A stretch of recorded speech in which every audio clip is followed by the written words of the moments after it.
Celeb Savant is a career retrospective type interview focusing on singers, actors, and industry experts.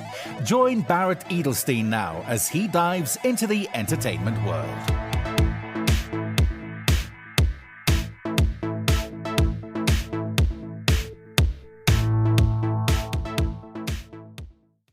Bzars is a Mexican DJ and producer recognized for his fresh sound and energetic performances that blend dance, house, and techno. With over 40 million streams on Spotify in countries like Mexico, Spain, Argentina, the United States, and Colombia. His collaboration Blue Dreams with Mr. Pig and Sapir Amar has become an anthem of the Latin American electronic scene. His debut album 222 comes with an audio-visual show that he regularly presents in various venues every weekend. He has performed at festivals in countries such as Mexico, Madrid, America, Guatemala, and many more. The brands that he has collaborated with include Nike, Bud Light, Minecraft, Hugo Boss, Red Bull, Johnny Walker, Beef Eater, amongst many others. The artists that he's collaborated with include Sophia Reyes, Mr. Pig, Nervo, Inna, Alexandra Stan, Jonas Blue, and again, many more. Up next on Celeb Savant, we've got Bzars. Where in the world are you and how are you doing? Thank you for the invitation. Well, right now I'm here in Monterrey, Mexico. It's 11:30 a.m. here in Mexico. A chilly morning, well, rainy, chilly morning, but we're comfortable here in my house. Okay, cool. So now let's rewind. At what age did you think, cool, I want to create music, I want to be in the entertainment world, I want to perform, and then how did that journey progress to where we are today? Well, basically, I was born and raised on the entertainment business. My parents were TV hosts since I was born. Like my dad always had like the TV programs on these big networks in Mexico, like called Televisa, TV Azteca, Multimedios, and my mother also. So I grew up on backstages. I grew up on theaters. I grew up behind cameras. So I always was interested with this type of arts.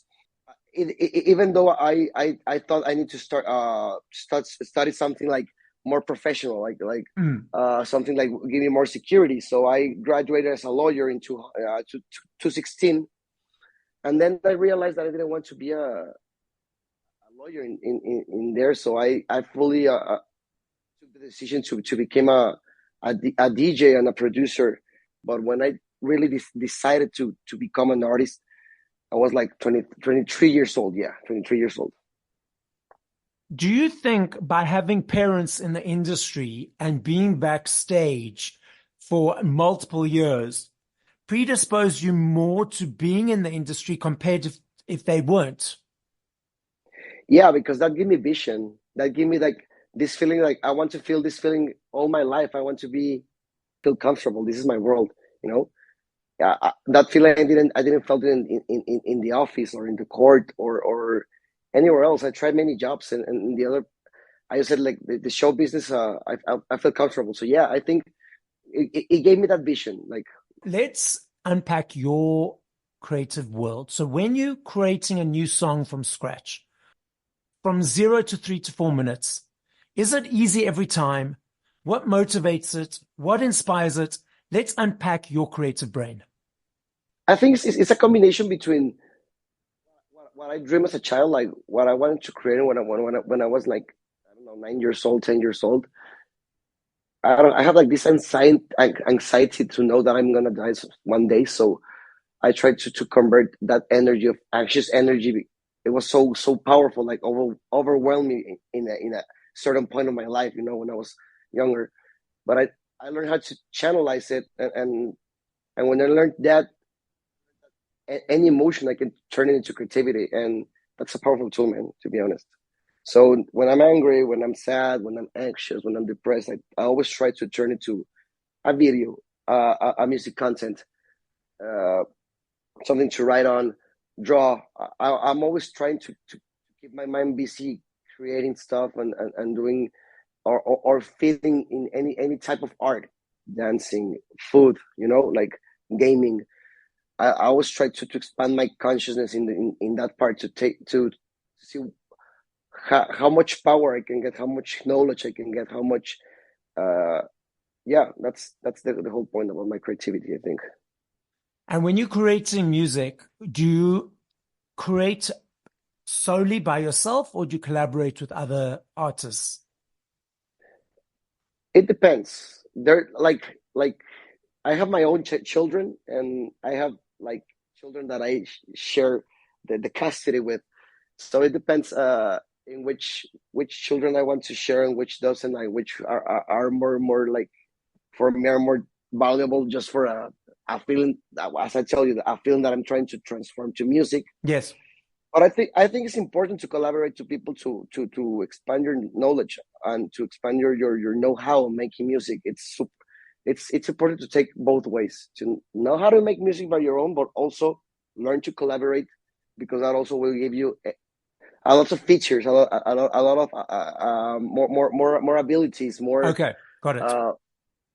a best way to see to see the field, the testing field. I hope it's okay that we tap into this. So when you're feeling that feeling of anxiety or that sadness and you go into the studio, you're collaborating with someone at that time, how do you allow yourself to be vulnerable with those emotions, with those people? Is it easy, or do you have to do that part by yourself? Since I was a little kid, I always learned how to throw myself into the void without looking down. Like I just did stuff, like I'm not the type of guy that like it's afraid of. I don't know if I see a pretty girl, I'm gonna approach to her to ask for a number like that. I'm not that type of guy, like I'm not afraid.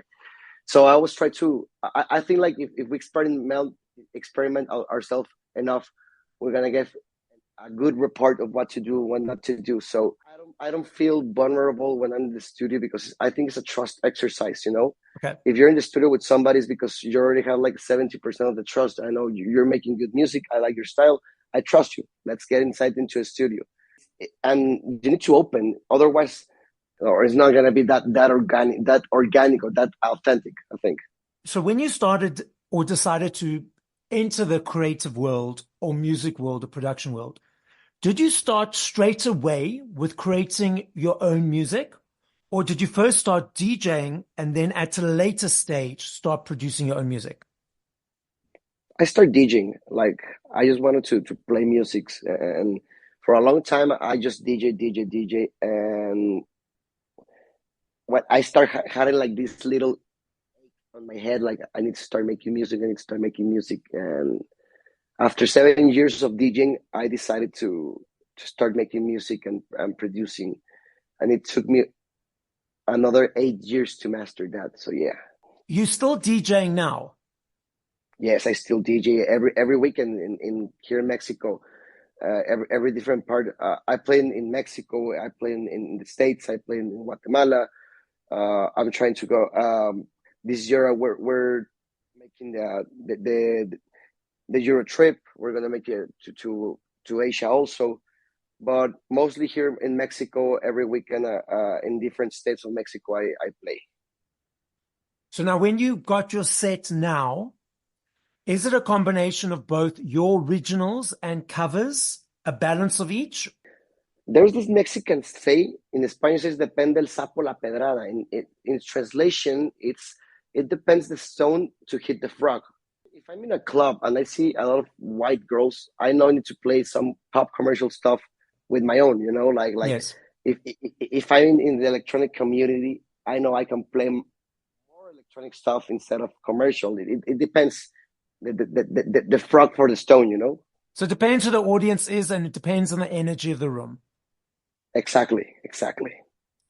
And You need to come as a DJ. I think you need to come prepared. Sorry for interrupt you, but I think you need to come prepared with many playlists to be versatile. so does that mean that you have a multitude of playlists that you've prepped and like maybe 5 or 6 or 7 of them, then you get to the venue, you see the audience and you say, this is the playlist, or do you intermix them? I intermix them. My playlists are very generous, so I just came. I just for my sets in the middle of the room, like just doing my business, feel the energy. I think the vibes never lie. If you know first how to read your own energy and then try to translate that with the other people around you, that's the true power of DJing. I think to reading the vibe in the crowd, in the ambience. I think so. Yeah, I stand in the middle. I see what type of people is, how many ages, what are they drinking, all the factors really, really, really, so you can give your best on the turntables. So yeah, no playlist. I think just general playlist and watching. I think that's the most difficult part to be a DJ. It's not the technical stuff or choosing the tracks. It's how to read the crowd. And so this reading of the room and reading of the energy, is this something that you've always had, or is it something that you've had to practice and got better with over time? No, this is an art. Like I need to master. Like it took me 15 years to realize this. I realized that this like 3-4 years ago, and when I realized that, like my sets completely changed. It was a game changer.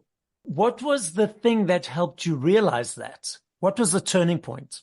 There are a lot of DJs in the world. Like what I can do different, so I can impact what I'm not seeing. Okay, if we study the things that we cannot see, so that got me into my mind. So I just started to study different sciences and stuff and arts to expand my consciousness and integrate it into my DJing, into my art. I became a journalist of art, of science.